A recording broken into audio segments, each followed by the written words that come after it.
जी हाँ दोस्तों, आप लोग के बीच पहली बार आधुनिक नवपुरी एल्बम लेकर आ रहे हैं मिस निशा कुमारी और खूबसूरत संगीत से सजाए हैं कमल स्टूडियो डुमरटोली गुमला।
छोटे लाल PS संदीप केसी पारा।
हमारे PS म्यूजिक YouTube चैनल को सब्सक्राइब न किए हैं तो जल्द से जल्द सब्सक्राइब करें।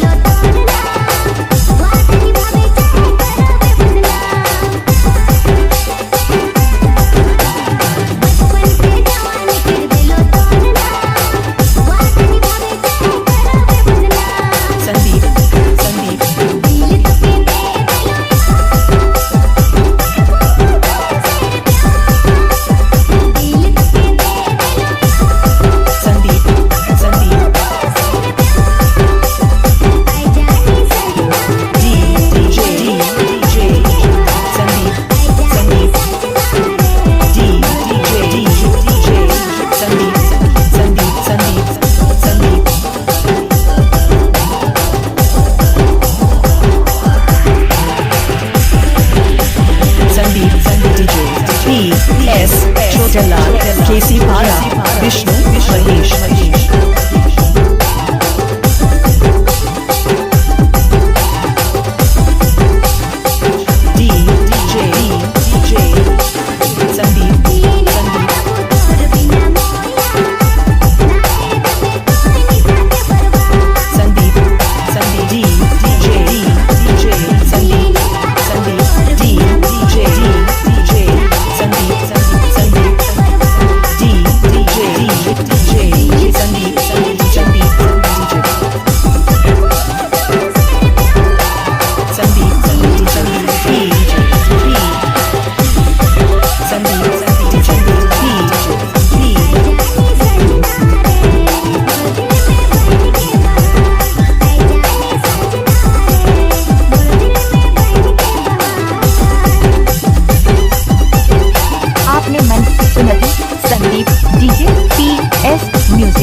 केसी पारा।